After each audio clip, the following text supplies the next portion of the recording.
untuk merekam? Atau Ah, sudah ada merekam ini? saya sudah, Bu. Saya sudah. Pemerintah, pemerintah. Saya sudah. Oke. Yap. Oke, good. Pokoknya salah satu aja. Oke, kita mulai.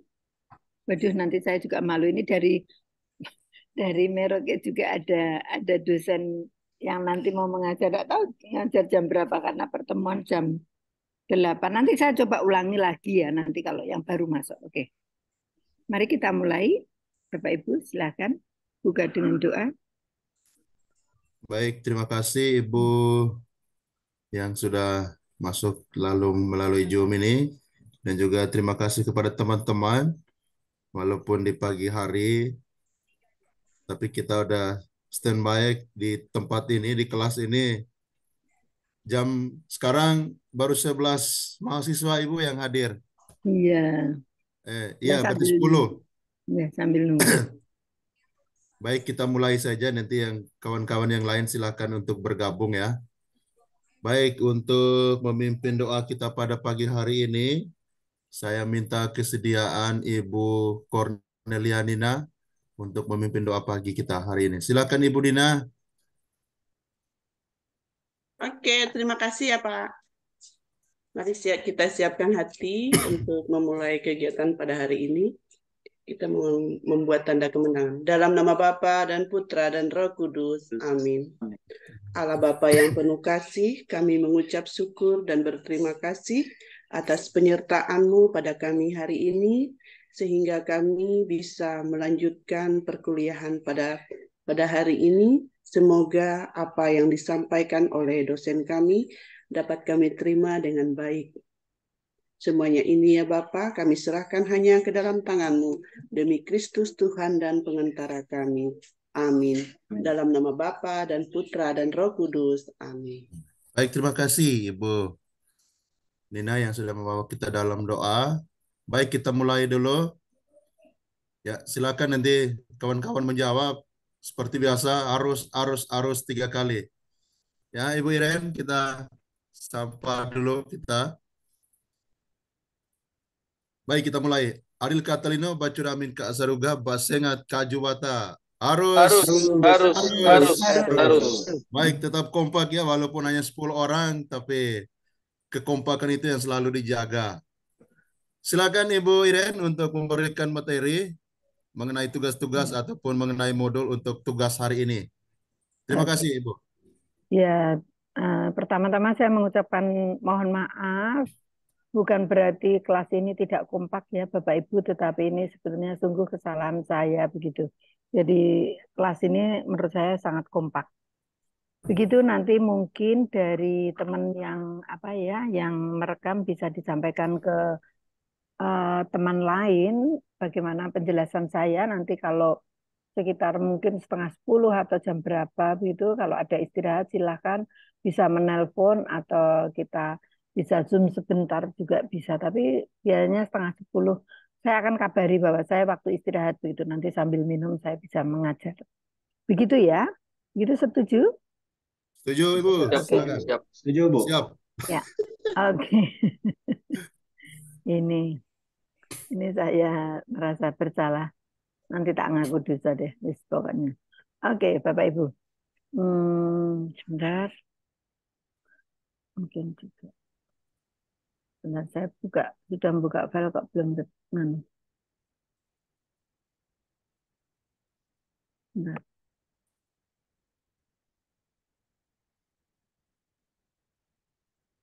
Oke. Jadi di posisi materi ini nanti Bapak Ibu saya ajari untuk mencoba supaya nulisnya tidak terlalu banyak, juga di print screen ya. Tahu ya, Bapak, apakah sudah nampak di sini? Belum? Belum ya. KB2, oke, belum. Belum. Oke. Masih belum nampak. Ya, udah ya. Sudah, Bu. Ya, sudah. Oke. Jadi Bapak Ibu, ini di KB2 yang secara khusus saya jelaskan karena lainnya bisa dibaca sendiri. Ini memang banyak hitungan. Jadi di evaluasi pembelajaran itu materinya cukup banyak hitungan dan ini keluar di UP.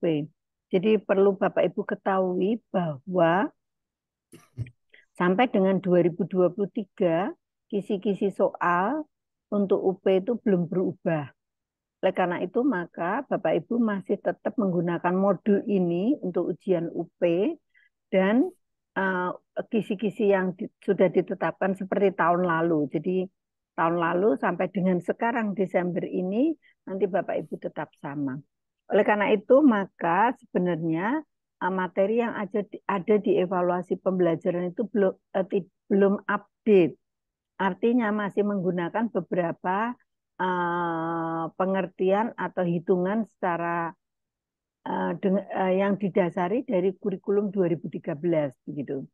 Oleh karena itu, karena nanti ujiannya masih menggunakan itu, maka mau tidak mau tetap kita harus jelaskan gitu ya. Oke, paling tidak juga menjadi pembelajaran Bapak Ibu juga bahwa sebetulnya selama ini tuh saya tidak tahu tentang itu begitu ya. Oke, kita coba lihat di standar penilaian pembelajaran. Kemudian di sini peta konsepnya. Di sini ada standar penilaian pembelajaran. Kemudian nanti bagaimana ini nanti bisa dibaca sendiri. Kemudian ini saya mau masuk pada KKM. Jadi kriteria ketuntasan minimal. Kriteria ketuntasan minimal merupakan nilai standar minimal yang menunjukkan peserta didik telah mencapai kompetensi yang dipelajari. Ini seperti yang tertuang dalam Undang-Undang Sistem Pendidikan Nasional bahwa ada KKM. Nah, pertanyaannya adalah apakah sekarang ini dengan menerapkan kurikulum merdeka itu ada KKM? Sebenarnya Bapak Ibu secara teorinya dan praktek itu KKM tidak dipakai lagi, tetapi diganti dengan istilah target capaian. Nah, target capaian itu juga sama prinsipnya, yang menentukan adalah Bapak Ibu sendiri. Bapak Ibu sendiri. Jadi perhatikan, bukan dari pihak sekolah, apalagi yang menentukan selama ini adalah para wakil ketua bidang kurikulum. Agama 70, misalnya matematika 72, misalnya IPA misalnya 75 dan sebagainya. Padahal seperti itu tidak tepat. Harusnya penentuan KKM itu berasal dari guru-guru sendiri yang akan mengajar, kemudian dengan banyak pertimbangan, nanti pertimbangannya ada 3, maka guru tersebut mengusulkan kepada sekolah untuk menentukan KKM-nya itu. Ya, jadi secara teorinya adalah menghitung jumlah kompetensi dasar setiap kelas, menentukan kekuatan, kemudian menjumlahkan seluruh KKM, kemudian dibagi dengan rata-rata. Kita masuk pada teorinya. Jadi Bapak Ibu ada 2 teori yang memang Bapak Ibu perlu ketahui. Di sini adalah model pertama adalah kriteria skor penghitungan KKM, di mana ini menggunakan angka. Jadi di sini ini adalah sebuah teori Bapak Ibu yang sampai sekarang belum ada yang mendebat gitu. Artinya teori ini masih berlaku meskipun kalau tadi saya katakan bahwa KKM tidak berlaku, tetapi teori ini tetap berlaku. KKM tidak berlaku kan karena kita memakai kurikulum yang baru. Nah, Bapak Ibu, penentu dari kriteria skor ini adalah kompleksitas, daya dukung, dan intake siswa. Kira-kira apa yang dimaksud dengan kompleksitas ya? Apa yang dimaksud dengan kompleksitas ya? Apa? Kira-kira apanya yang kompleks itu? Halo. Kompleksitas mungkin mencakup semua aspek. Ya, aspek apa, Pak? Apa? Motor afektif, penampilan, sikap. Oke. Yang dipakai di sekolah ada 4 aspek itu yang perlu dipahami oleh Bapak Ibu guru. Masa aspeknya 4, Pak? Ya. Oh, karena spiritual dan sosial itu masuk di karakter ya, afektif ya. Oke, itu pendapat Pak Octavianus. Yang lain silakan. Kira-kira apa kompleksitas di sini? Coba kita lihat di sini aspek yang dianalisis adalah kompleksitas, daya dukung, intake siswa. Kira-kira apa? Mungkin ada ini 3 kalau tidak salah itu, yaitu aspek kognitif, afektif, dan psikomotorik yang dinilainya. Oke. Silakan ada lagi. Kompleksitas. Kira-kira apa?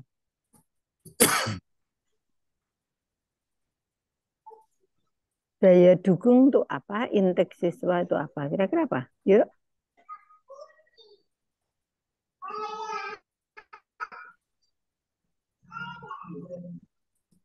Sambil ngopi tidak apa-apa loh, Bapak Ibu, sungguh loh, sambil sarapan tidak apa-apa loh. Benar-benar wis toh, tidak apa-apa. Oh, saya tidak lihat kok.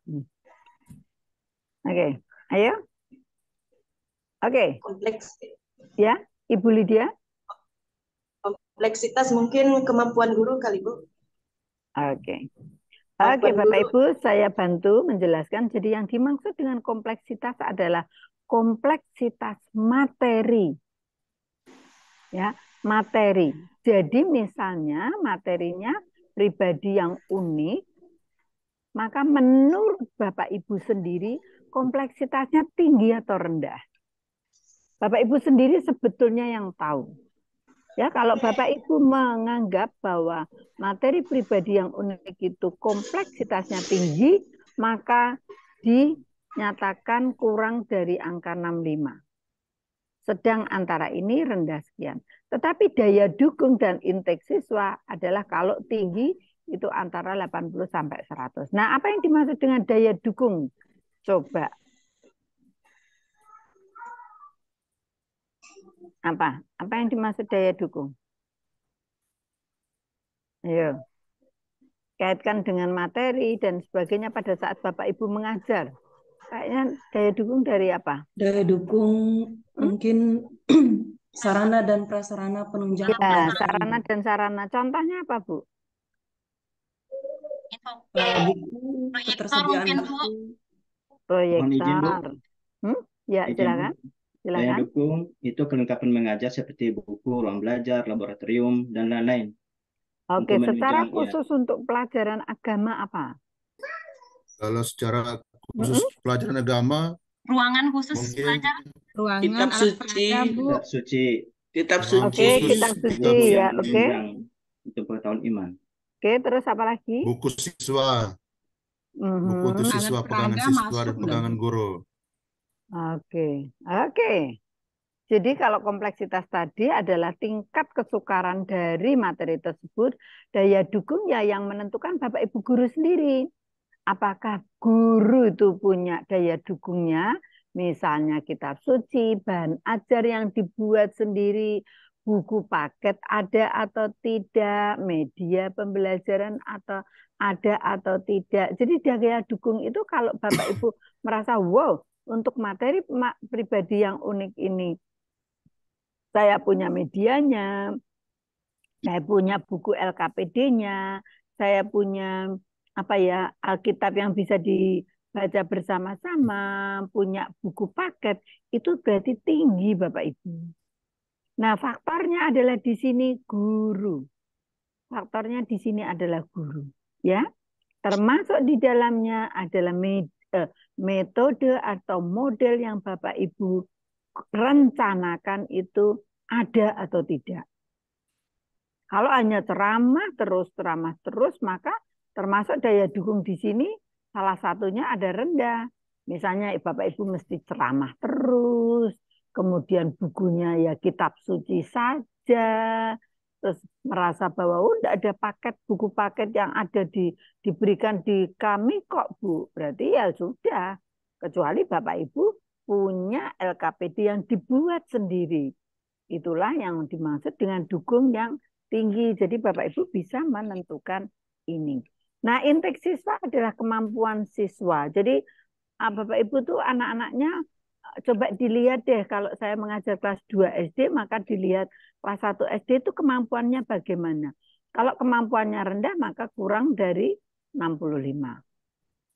Begitu. Sampai di situ jelas? Jadi ini semua yang menentukan angkanya Bapak Ibu. Oke. Nah, Bapak Ibu kalau ini pakai skor angka, maka di sini ada kriteria yang namanya dengan scoring ya. Jadi kalau sama kompleksitas tinggi itu justru diberi angka 1, tinggi itu 3, untuk daya dukung dan intake siswa itu tinggi diberi 3. Jadi kebalikannya, ini juga tinggi, tinggi, ini tingginya. Nah, dari sini maka saya dapat simpulkan bahwa angka tertinggi untuk scoring ini adalah angka tertinggi ya. Angka tertingginya pada angka 3. Perhatikan kalimat saya, angka tertingginya angka 3. Begitu. Saya mau masuk pada soal nanti, ini teorinya nanti saya copy masuk di Excel. Kemudian saya coba jelaskan nanti dengan contoh ya Bapak Ibu. Validitas dan reliabilitas soal ya. Pengertian instrumen yang berkualitas adalah instrumen yang valid dan variabel. Reliable. Nah, apa yang dimaksud dengan reliable?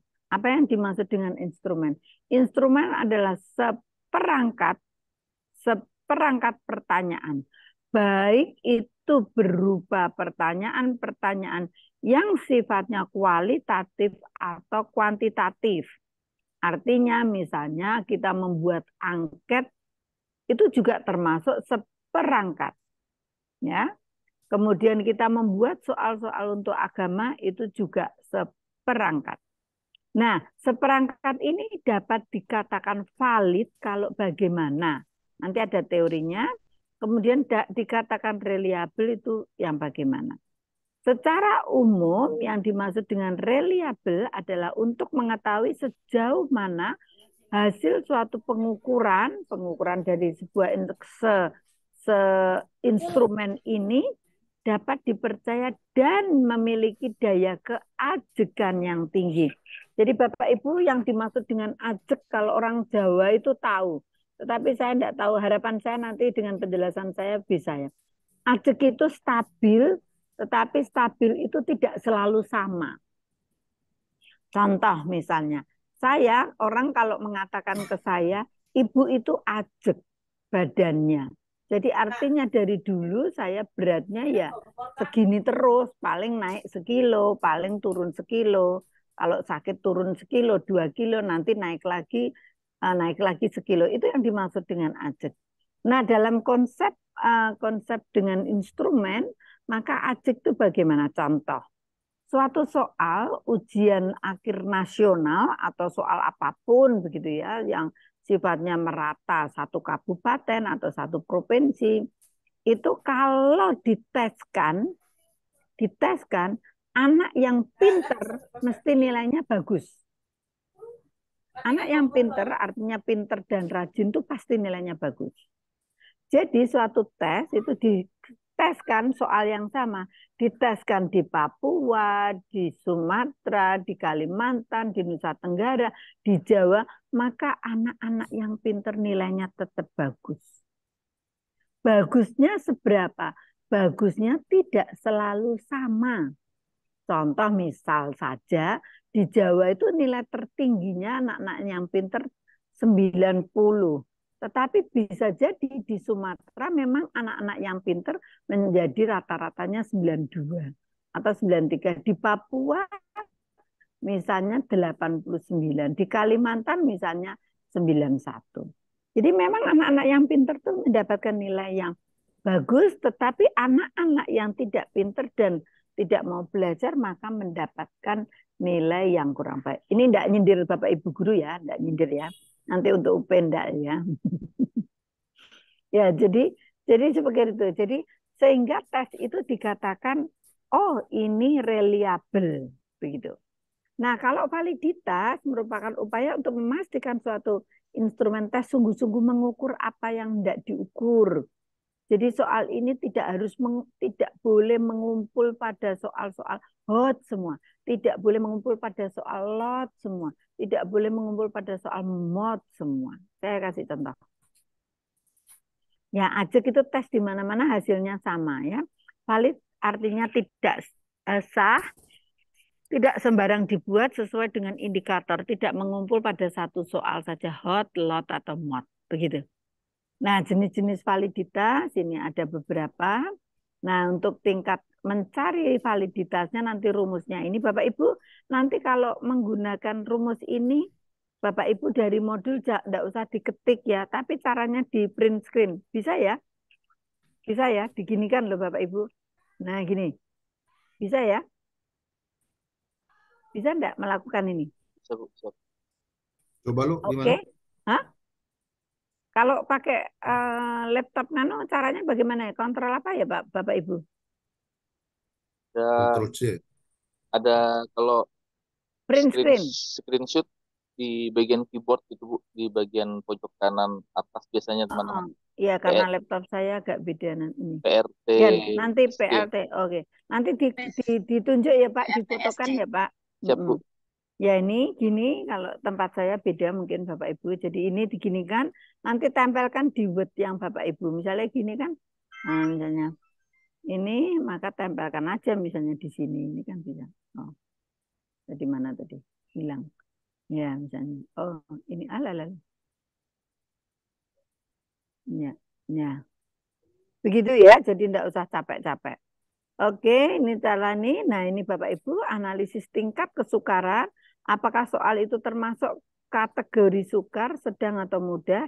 Ini ada teorinya. Teorinya Bapak Ibu hanya menghafalkan saja, adalah mudah, sedang, sukar. Dan angkanya di sini. Ini nanti perlu ditulis dalam tugas LK hari ini ya. Nanti dikotakin, di print screen gitu saja cukup ya. Ini nanti saya akan memberikan daya beda, standar deviasi. Nah ini, standar deviasi atau simpangan baku biasanya diajarkan pada ilmu statistik untuk mengukur tingkat kesamaan atau kedekatan suatu kelompok.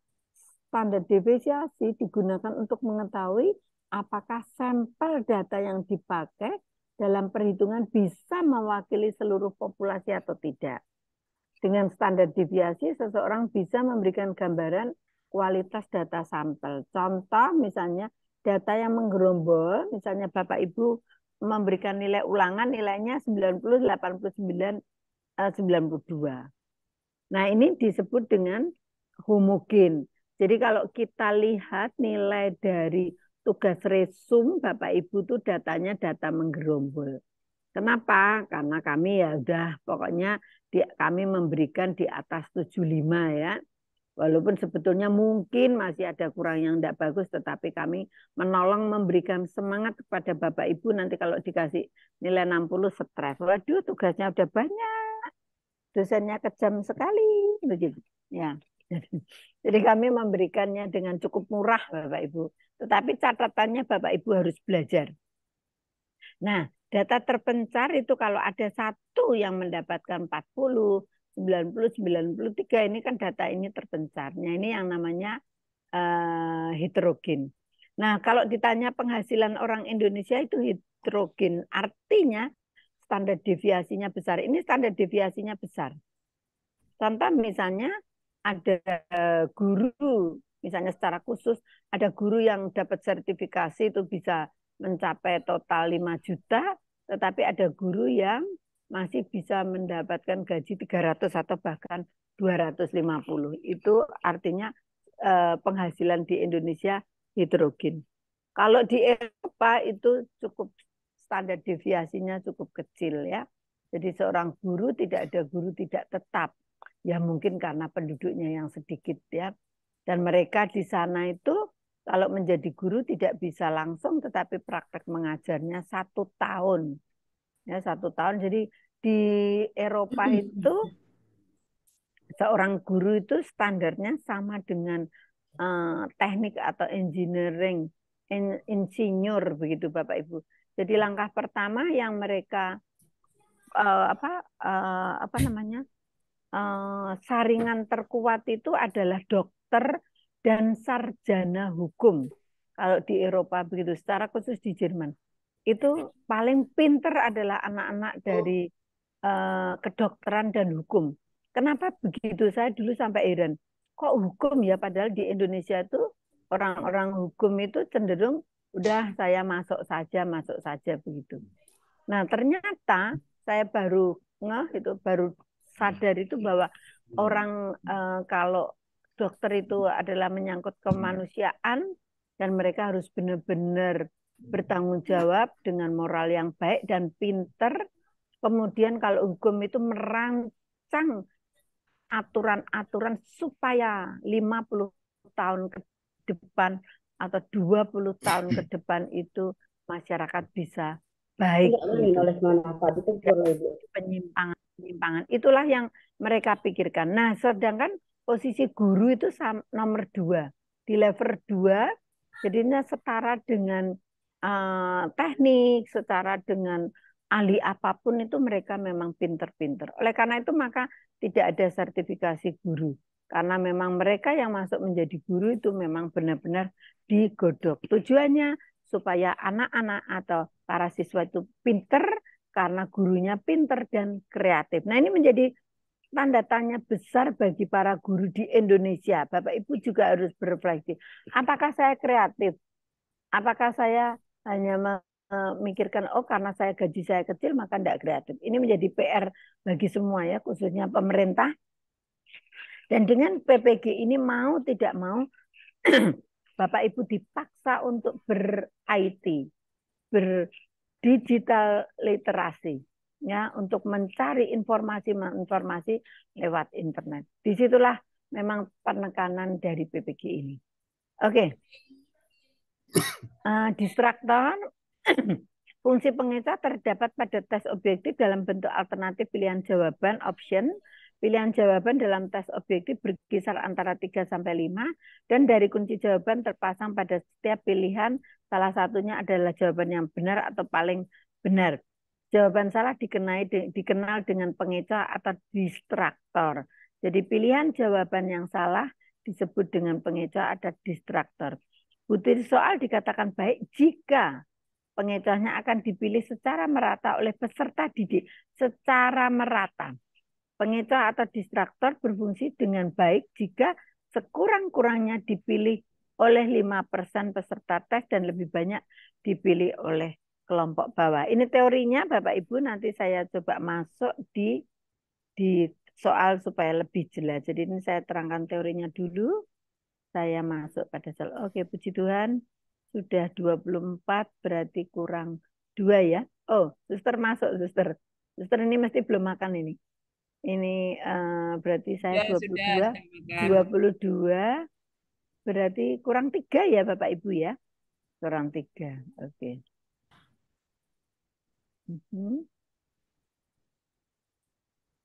Oke, Bapak Ibu saya coba membantu Bapak Ibu dengan cara Excel, nanti boleh dihitung dengan manual. Karena nanti ujiannya juga akan manual. Oke, Bapak Ibu saya ambil tabel 5 halaman 23. Jadi kalau di sini kita lihat ada kompetensi dasar 1, 2, 3, 4, 5, 6. Jadi ini dalam satu semester maksudnya ini harusnya 303 ini 3 ya.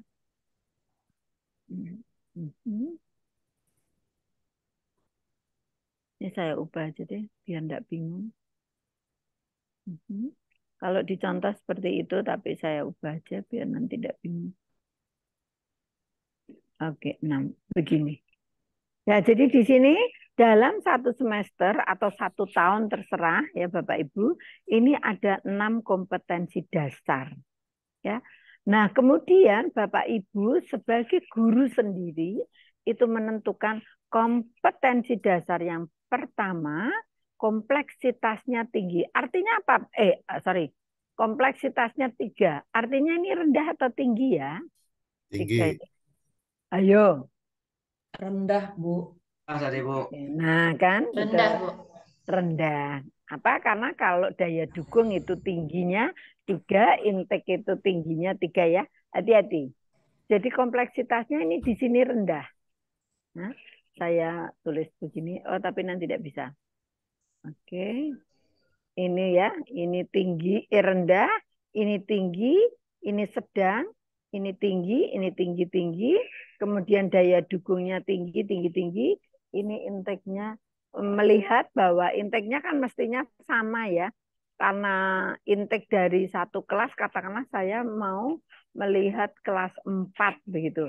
Intake-nya kan berarti kalau Bapak Ibu melihat 1 ya 1 terus, kalau 2 terus, kalau 3 terus kan begitu. Karena KKM ini dirancang sejak awal kan.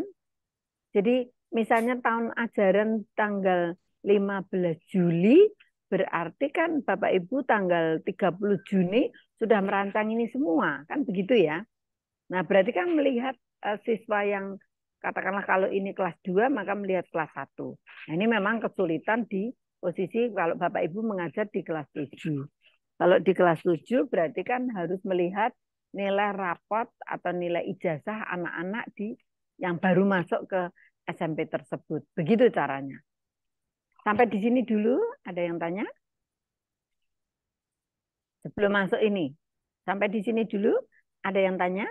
Yang merah ini aja semua dulu. Verita, Bu. Oke. Selamat pagi, Bu Iren. Pagi. Saya agak telat tadi masuknya. Enggak apa-apa, maaf saya yang minta maaf. Benar. Oke, saya ingin bertanya, Ibu, mengenai KKM. Apakah di kurikulum Merdeka? Karena setahu saya, ini mungkin pemahaman saya yang kurang atau bagaimana. Untuk di kurikulum Merdeka itu tidak ada KKM, Bu. Betul. Apa iya, Bu? Terus bagaimana kalau misalnya yang ini untuk penjelasan kurikulum 2013 atau kurikulum Merdeka? Oke. Dan bentar, Bu. Dan faktanya di sekolah saya sudah masuk tahun kedua untuk implementasi kurikulum Merdeka ini, kami tetap diwajibkan untuk membuat KKM supaya tetap ada pemerataan, gitulah istilahnya, supaya kita tidak asal ngasih gitu, karena siswa itu pendapatannya sekian, pada akhirnya karena memang tidak ada KKM, tetapi ya adanya segitu ya segitu gitu. Oke. Sudah? Apa ini miskonsepsi atau bagaimana, saya tidak tahu. Gitu. Oke. Ini Makasih. sudah atau belum pertanyaannya? Sudah, Ibu. Oke, good. Oke, saya bantu jawab ya. Oke, yang pertama saya minta maaf, mungkin Bu Nove tadi tidak terlambat ya. Jadi saya ingin menjelaskan bahwa KKM ini, istilah KKM sudah tidak berlaku di kurikulum Merdeka. Hanya saja modul yang dibuat ini akan dipakai untuk ujian pengetahuan Bapak Ibu di UP Desember. Perhatikan ya. Jadi modul ini dipakai untuk UP Desember. Oleh karena itu mau tidak mau kita harus belajar ini, begitu. Sampai di situ dulu. Bu Nove tahu? Jelas? Ya, untuk pemahaman saja, Ibu. Oke, ya. Oleh karena itu maka karena ini akan dipakai untuk UP, maka Bapak Ibu mau tidak mau harus belajar. Oke, sampai di situ? Jelas? Ya, Bu. Oke. Nah, karena mau tidak mau harus belajar, maka saya membantu menjelaskan.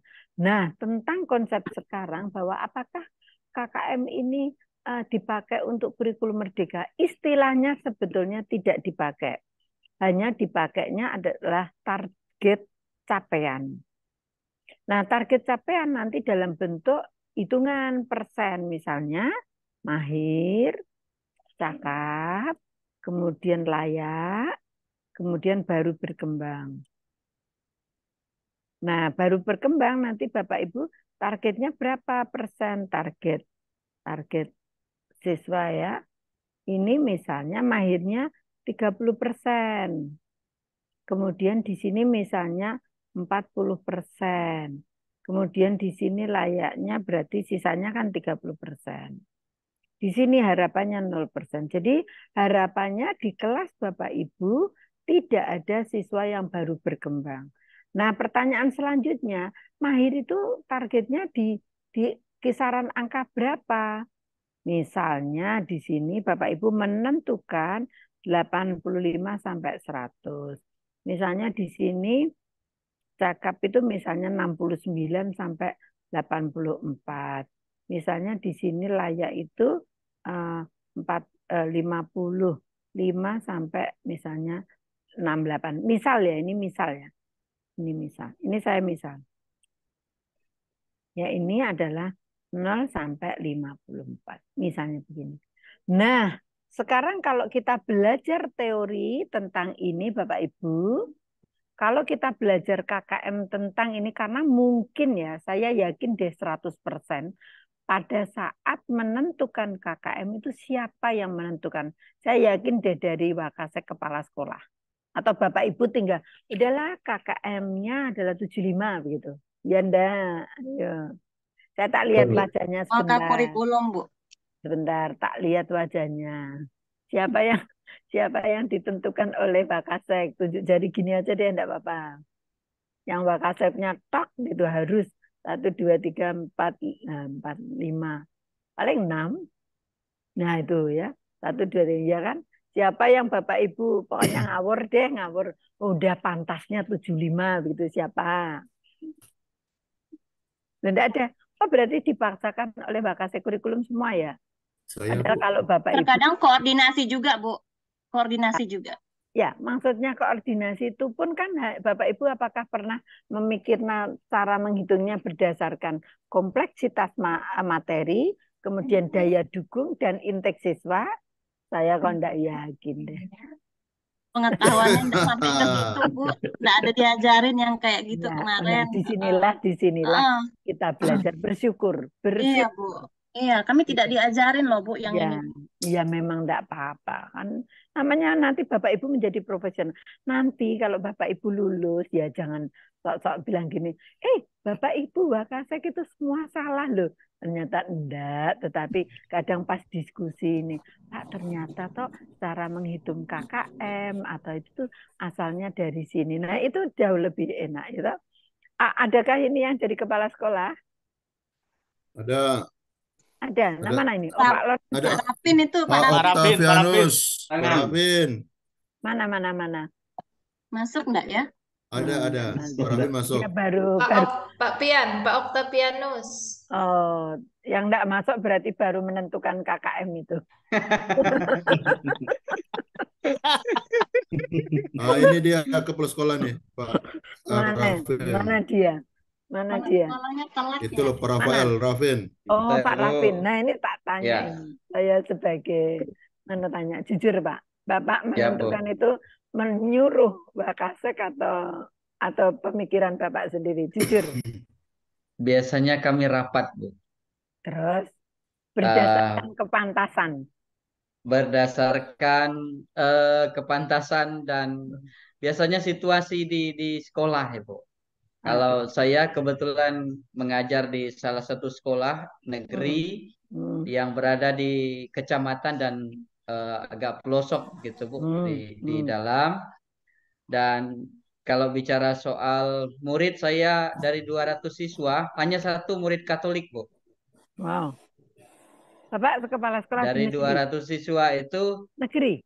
iya di negeri, Bu, negeri. Luar biasa. Bapak guru Ya.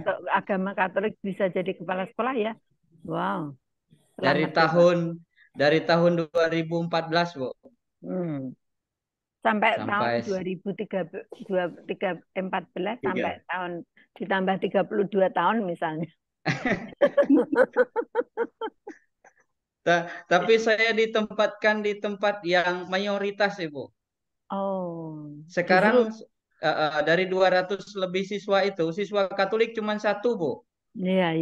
Nah, makanya nanti kalau Bapak jadi ini kan masih jadi kepala sekolah, nanti tolong begini ya, Pak. Bu. Saya Iya, mau membantu Bapak supaya guru-guru itu kreatif. Sekarang Bapak terseok-seok. Saya yakin terseok-seok ya. Betul, tapi Bu. nanti setelah ini Bapak semakin pinter dan smart. Dan nanti sebagai mumpung Pak ya, tak bisiki, mumpung jadi kepala sekolah, lakukan kekuasaan untuk menekan guru-guru supaya kreatif.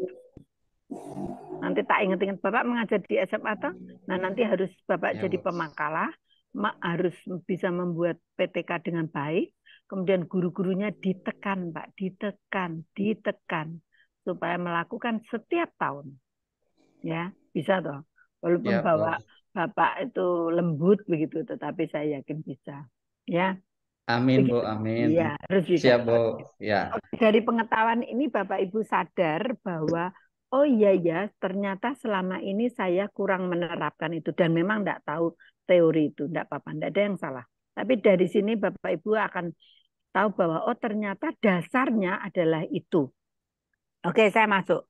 Jadi kalau ini saya jumlahkan maka 9, ini di KD 1 8, kemudian di KD 2 6, di KD 3 7, di KD ini 6, ini 6, ini 7. Nah, dari sini maka saya bisa menentukan KKM tiap KD menjadi 88,9. Dari mana ini kira-kira angka 88,9? Jadi di KD1 KKM-nya 88,9. Kira-kira dari mana? Ayo. Tadi saya menekankan di mana ya? Ntar tak ambil teorinya. Nah, teorinya ini tadi.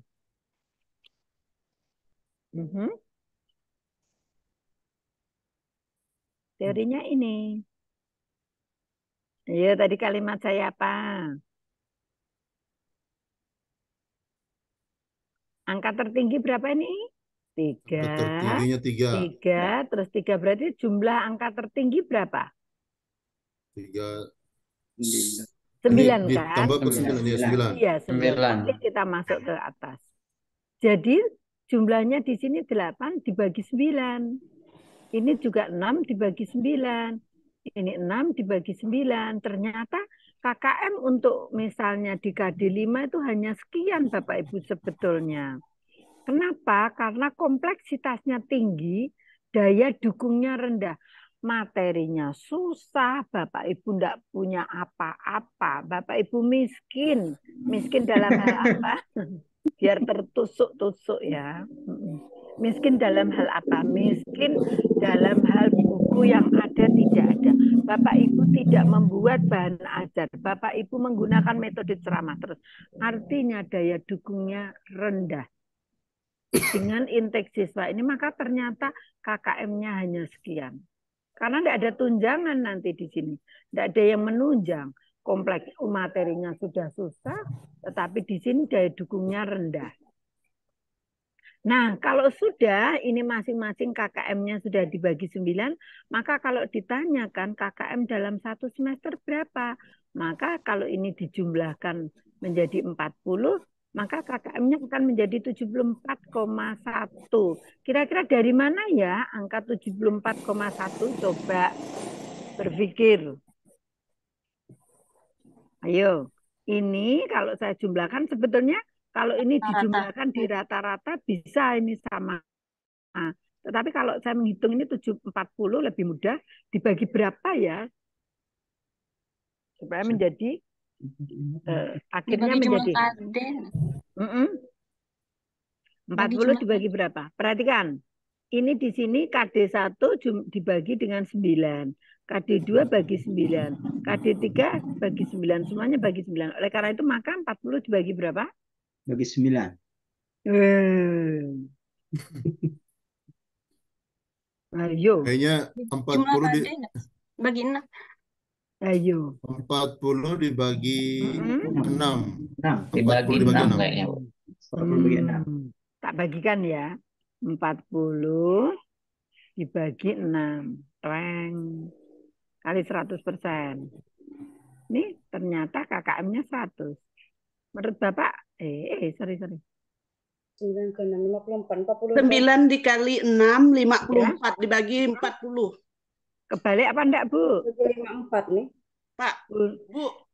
54. 40 dibagi 54. Iya, bagus. 40 dibagi 54. Oke, jadi ini tak buka ya. Biarnya ya. Nah, jadi ini untuk menentukan supaya Bapak Ibu tak tutup dulu tadi. Supaya enggak ngintik. Ya, jadi ini.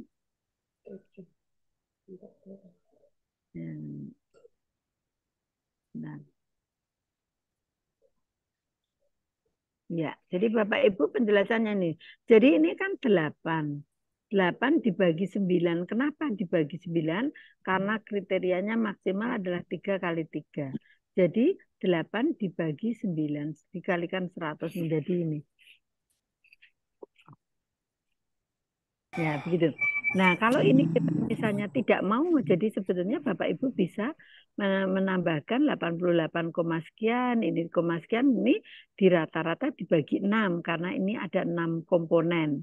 Iya, ya. Tetapi kalau ini kita menjumlahkan semua dibagi dengan 54 dasarnya adalah 6 nomor KD dikalikan 9 skor maksimal. Begitu. Sampai di sini siapa yang bingung?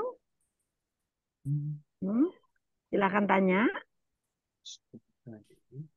Ini saya ginikan. Ini supaya ini Bapak Ibu. 9. Dan nanti dihitung sendiri pakai kalkulator atau hitungan. Oke, begitu. Jelas? Ini ya. Begitu ya. Oke, ini tak buang, tidak penting. Oke. Oke. Nah, gini Bapak Ibu sama nanti contohnya di rumah dipelajari. Ini tak hitamkan, nanti Bapak Ibu kalau mau lihat kuncinya maka di sini diputihkan begini ya. Bisa ya. Oke. Nanti belajar lagi juga.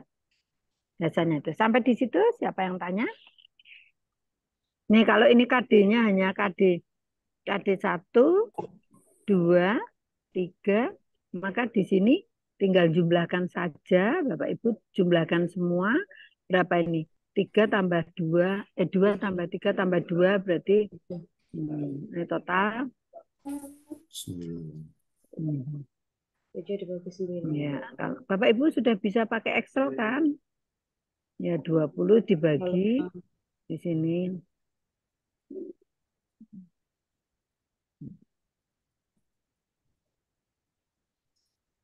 Lagi 27. Kalau di sini ya, kalau di sini aja hanya 3 ya berarti dibagi 27. Kalau ini 3 berarti kan 9, 18, 27. Jadi di sini ada ini. Sampai di situ jelas? Bapak Ibu jelas? Jelas. Oke. Coba saya lihat wajahnya dulu. Jelas apa enggak itu dari raut wajahnya. Kalau masih enggak senyum berarti masih bingung sebetulnya. Saya bingung, Bu. Ya, di mana bingungnya? Oke, saya jelaskan lagi ya. Bingungnya di penentuan apa itu, Bu? Penentuan kompleksitas, intak, dengan daya dukung itu. Apakah batas ambang tertinggi itu 3? Nggak bisa ke 4 atau 5 atau gitu? Nah, terima kasih, Bu. Oke, itu pertanyaan yang bagus, Pak. Kalau nanti Bapak suatu saat menemukan sebuah teori bahwa batasnya angkanya paling tinggi 4, itu bagus, Pak. Tetapi sampai dengan sekarang, ini menjadi sebuah teori yang belum terpatahkan. Ya, jadi belum terpatahkan. Contoh misalnya, 1 tambah 1 tambah 1 kan sama dengan 3 ya, Pak? Iya. Nah, itu kan belum terpatahkan, kecuali iman kita. Bapa, Putra, dan Roh Kudus kok 1. Gimana coba? Ayo, itu tidak terpatahkan juga sebuah teori. Ya, tetapi selama 1 tambah 1 tambah 1 sama dengan 3 belum ada angka 4, ya itu teori yang belum terpatahkan. Jadi ini begitu, Pak. Jadi artinya begini. Maksud saya adalah Bapak sampai dengan saat ini teori mengatakan bahwa KKM itu tinjauannya adalah kompleksitas, daya dukung, dan indeks siswa. Dan mereka mencari dengan angka skor ini angka tertingginya 3. Oleh karena itu maka kalau misalnya ini sebuah contoh, ini saya berikan contoh. Suatu KD kompetensi dasar, kompleksitasnya di sini 2, artinya sedang. Kalau kompleksitasnya 1, artinya tinggi, kompleksitasnya 1 ini tinggi. Jadi Bapak sendiri yang contoh misalnya Bapak mengajar materi tentang apa ya? Yang susah itu apa ya? Materi susah itu apa? Aku citra Allah yang unik. Aku citra Allah yang unik. Oke, kalau Bapak merasa bahwa aku citra Allah yang unik itu kompleks gitu, agak susah gitu, maka tentukan saja kompleksitasnya 1. Daya dukungnya, kalau Bapak Ibu mempunyai daya dukung tinggi, artinya wah dengan aku pribadi yang unik itu saya membuat alat peraga, saya mencoba nanti tugas-tugas siswa kreatif, saya mencoba mencari video pembelajaran yang menarik supaya mendukung itu, artinya Bapak sudah menentukan bahwa daya dukungnya tinggi. Begitu. Kalau indeks siswa ini salah ya, indeks siswa harusnya tetap ya. Begini. Begitu. Apakah bisa dipahami, Pak Remi? Siap, Bu. Paham. Nah, saya harap nanti kalau jadi Yang kepala sekolah coba sudah bisa. yang Amin, amin, Bu. Ya, yang Pak. bagian-bagian dari kompleksitas tadi apa-apa, Bu? Agak lupa saya tadi itu. Gimana, Pak? Yang termasuk ke dalam kompleksitas Kompleksitas. tadi itu Oke. ya apa-apa aja yang termasuk kriteria yang Kompleksitas. masuk dalam kompleksitas. Kompleksitas ya. Kompleksitas itu antara lain adalah kedalaman dan keluasan materi, tingkat kesukaran materi. Ini daya dukung. Aduh, aku belum beli tiket loh. Acaranya tuh piye tahun ini? Aku belum. Daya dukung sebentar nih. Media, ketersediaan media yang dirancang guru, kemudian misalnya bahan ajar termasuk di dalamnya buku paket, Alkitab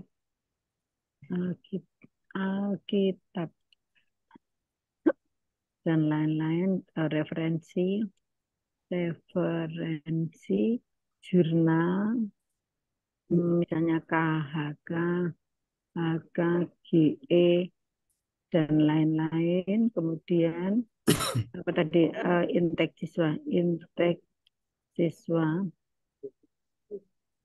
berarti apa ya, kemampuan siswa.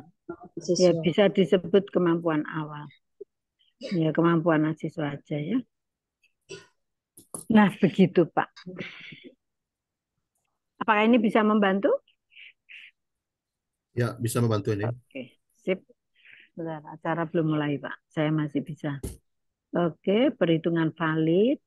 Nah ini, Bapak Ibu sebentar, skor sama.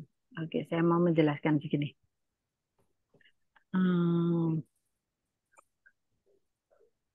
Jadi Bapak Ibu, kalau di sini saya memberikan, jadi tadi kan saya katakan bahwa yang namanya seperangkat itu soalnya kan pasti lebih dari satu ya. Jadi soal yang diberikan kepada siswa itu namanya seperangkat. Nah kalau contoh, ini contoh aja supaya soalnya kita menghitungnya tidak banyak. Ini ada berapa soal? Ada 7 soal. Saya merancang soal ini dengan skor sama. Jadi dengan skor sama. Kalau dilihat dari skor maksimalnya 1, 1, 1, 1, kira-kira menurut Bapak Ibu ini soal bentuknya esai atau pilihan ganda? Pilihan ganda itu. Oke, pilihan ganda. Ya. Ya, ini pilihan ganda. Soal ini bentuk pilihan ganda yang hanya ada satu jawaban benar. Yeah. Nah, pertanyaan saya adalah apakah ada soal pilihan ganda yang jawabannya dengan skor beda? Ada Bapak Ibu. Dan ini memang membuatnya susah. Contoh misalnya, jelaskan penerapan sila ketiga Pancasila dalam kehidupan. Jawabannya ini misalnya pendek. Terus ini nomor 2 itu cukup menjawab lengkap. Nomor 3 esainya ini. Kemudian D-nya itu lengkap sekali. Maka jawaban yang paling lengkap terhadap pertanyaan yang ini kita beri skor tertinggi. Jadi sebetulnya semua jawaban di sini betul semua. Sebetulnya betul semua. Hanya siswa menentukan yang mana pilihan saya. Itu tergantung dari pengetahuan yang dimiliki siswa. Kalau siswa itu pintar, maka dia akan memilih D karena jawabannya sungguh ini lengkap dan benar menurut pertanyaan ini. Begitu, jadi skornya ini 4. Tetapi kalau seorang siswa menjawab B, maka skornya hanya 3. Nah ini bisa dibolak-balik. Sampai di situ dulu. Apakah contoh saya ini bisa menjelaskan Bapak Ibu bahwa skor pilihan ganda pun bisa berbeda? Bisa, ya. Oke. Bisa, Bu. Bisa. Oke, saya mau masuk Bu. Jadi ini saya memberikan contoh skornya. Apakah suara saya terlalu keras? Oke. Bapak Ibu cukup keras enggak ini suara saya? Pas, Bu. Lumayan kedengaran, Bu. Dengar, Bu. Lumayan. Cukup keras, Bu. Cukup keras. Jelas, Bu. Oke. Jelas kata.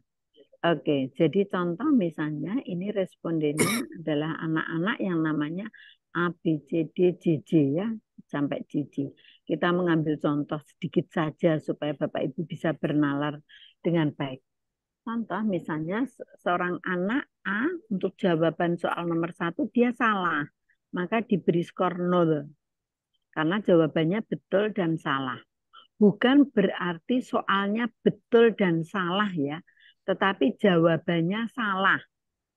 Jadi misalnya optionnya A, B, C, D, jawabannya yang betul adalah C, dia menjawab D. Maka dia tidak dapat skor, maka 0 begitu. Tahu maksudnya ya? Ya, bisa, Bu. Oke. Jadi nomor 1 salah, nomor 2 betul, nomor 3 salah, dan seterusnya. Jadi skor totalnya adalah 5. Kemudian B ini hanya 1, C dan sebagainya JJ. Bapak Ibu kita mau menghitung validitas soal per soal. Jadi perhatikan untuk menghitung validitas itu soal per soal dari seluruh soal ini. Kita lihat kalau kita hitung sederhana ini Bapak Ibu dengan cara sederhana, maka jumlah betulnya untuk soal nomor 1 dijawab oleh 3 siswa. 3 siswa. Soal nomor 2 betulnya 8 siswa. Dan seterusnya. Jumlah siswanya 10, skor maksimalnya ini, maka kalau dihitung tingkat kesukarannya maka adalah jumlah yang benar dibagi seluruh siswa. Jadi 0,3. Nah, kita masukkan dalam teori tadi yang saya katakan bahwa teorinya adalah sukar, sedang, mudah. Maka di sini ini skornya seperti ini. Ya. Ini memang agak membingungkan sih batasannya Bapak Ibu, tetapi kalau di antara 0,3 sampai ke bawah itu masuk dalam sukar. Jadi ini artinya 3 dari 10 siswa yang menjawab benar di sini termasuk dalam kelompok sukar. Karena dia pada kategori di sini. Inilah yang dihafalkan Bapak Ibu, sukar yang mudah. Nah, kemudian kalau ini 8 artinya banyak 80% siswa ini menjawab benar. Ini tergolong soal yang mudah. Soal yang mudah. Kemudian di sini sedang, ini kelompok yang sedang. Sampai di sini dulu ya, sampai di sini. Apakah ada pertanyaan?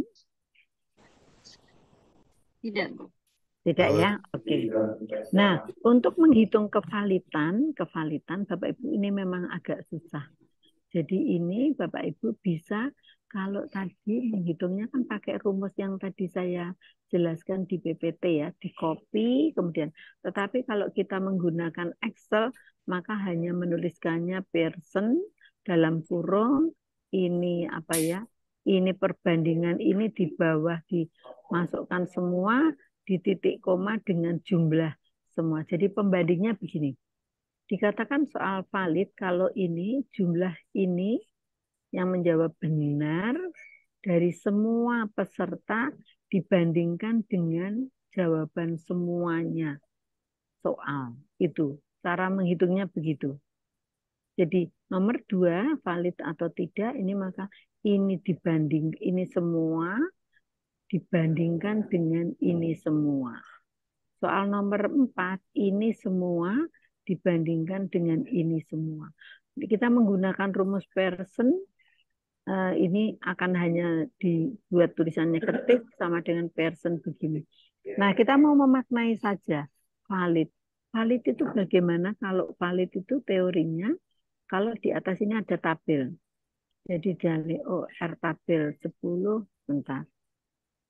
Ini saya salahnya. 10 maka di atas 0,6. Nanti saya cek lagi nih. 66 maka ini jadi di sini di dalam di internet itu akan ada namanya rumus produk agak kompleks Pak ini, produk momen ya. Jadi ini jumlahnya R-nya berapa? Jumlah respondennya berapa? Semakin banyak respondennya, itu semakin bagus untuk kita melihat validitas dan lain-lainnya. Maka di sini nanti kalau dihitung ini menjadi valid soal ini. Dan ada 2 soal yang tidak valid. Perhatikan di sini. Soal nomor 4 dan nomor 7 tidak valid. Padahal di sini soalnya tergolong soal sedang dan ini soal mudah. Jadi belum tentu soal mudah, sedang atau sukar itu mesti valid. Ya. Nah, pertanyaannya adalah untuk apa yang tidak valid? Kalau sebuah soal tidak valid, maka tidak boleh digunakan untuk beri tes berikutnya. Yang tidak valid tidak boleh digunakan untuk soal tes berikutnya. Ibu, nanti mungkin ada pertanyaan begini. Bu, kok bisa Bu seperti itu? Ya, karena di sini Bapak Ibu setelah Bapak Ibu mengolah suatu perangkat soal, maka Bapak Ibu sudah punya simpanan bank soal. Jadi Bapak Ibu nanti punya bank soal, sukarnya sudah 2, mudahnya 2, ini tidak dipakai ya. Ini tidak dipakai, perhatikan. Ini tidak dipakai, ini tidak dipakai. Maka sudah punya sukarnya 2, sedangnya 2, mudahnya 1. Jadi nanti kalau kita menghitung di sini, Bapak Ibu, kalau kita membuat soal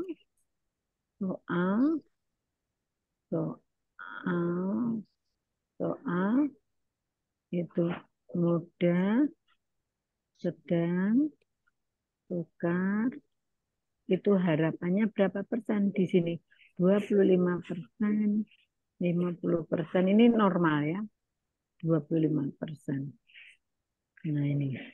Di antara angka-angka ini Bapak, ini namanya kurva normal. Artinya Bapak Ibu itu bisa membuat soal mudahnya sekian, sedangnya sekian, bukannya. Jadi kenapa kok tidak dibuat mudah semua? Tidak boleh. Soal dibuat mudah semua tidak boleh. Nanti anak-anak yang pintar tidak terfasilitasi, maka dia akan tidak berkembang. Sedangkan kenapa kok diberi sukarnya sedikit? Jadi supaya nanti anak-anak juga memfasilitasi anak-anak yang tingkat kesukarannya sedang dan mudah. Tetapi tidak boleh juga semuanya dibuat mudah. Nah, disinilah peran KKM ya, Bapak Ibu. KKM itu nanti akan sekitar ini, Bapak Ibu. Di angka ini, ya, di angka di sini. Ya, supaya mereka anak-anak yang kurang dan sedang itu bisa terangkat di sini. Ya, tapi kalau anak-anak pinter maka bisa dia melebihi KKM. Disitulah.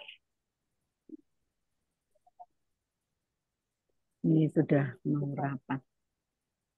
Gitu, sampai di sini dulu. Siapa yang tanya? Halo, siapa yang tanya?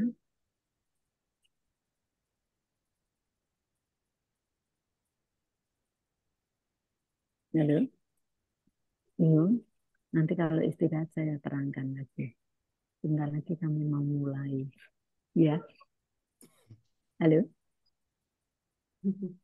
Halo? Siap, Bu. Siap, Bu. Iya, Bu. Siap. Siap. Ya, Bu. Saya juga bingung ini. Semua peserta udah masuk ini. Bagi Bapak Ibu saya cukupkan di sini ya. Nanti Ya, saya Bu. bantu Ya, Bu. distraktor nanti kalau Ya, istirahat. Bu. Oke. Terima kasih, Bu. Terima kasih untuk Terima kasih, semuanya. Bu. Ya. Bu. Tutup Bu. dengan doa dulu yuk. Tutup dengan Kasih, doa. Bu. Tutup Oke. dengan doa. Ya. Baik, teman-teman. Terima kasih Ibu Iren sudah memberikan pemahaman mengenai tugas-tugas kita hari ini. Sebelum bekerja, nanti saya mohon maaf dulu dengan Ibu nih. Ini pasti banyak yang bermasalah untuk tugas hari ini nih. Jadi mohon dimaklumi nanti kalau seandainya ada bermasalah, dan harapan besar kami nanti mohon bimbingan dari Ibu lah untuk selanjutnya. Pasti banyak bermasalah ini soal ini. Jawaban Bapak pada hari ini. enggak, tinggal Ya. copy paste terus baca copy paste gitu, terus nanti kalau rumusnya susah di print screen gitu aja, menurut saya jauh lebih bagus ya, begitu ya. Oke, LK-nya siap ada di Bu. SMS ya, LK-nya. LK-nya udah dikirim di LK, Sudah. di LSMS udah. Mm. Baik, Nanti kita saya tutup. wordnya saya kirim ke sini ya, bisa nanti wordnya. Ya, wordnya saya kirim ke Oke. sini. Oke, Oh ya, kita tutup dengan doa. baik. Untuk pimpin doa kita ini, Ibu Warni, silahkan untuk memimpin doa. Siapa? Ibu Warni. Oh Ya, ya, baik. silakan. Ma- Nuriana Warni, Mari silakan. kita tutup dengan doa dalam nama Bapa dan Putra dan Roh Kudus. Amin. Allah Bapa yang bertata dalam kerajaan surga, terima kasih atas segala anugerah kebaikan yang Engkau limpahkan kepada kami pada hari ini, sehingga kami dapat mengikuti Zoom pada pagi hari ini.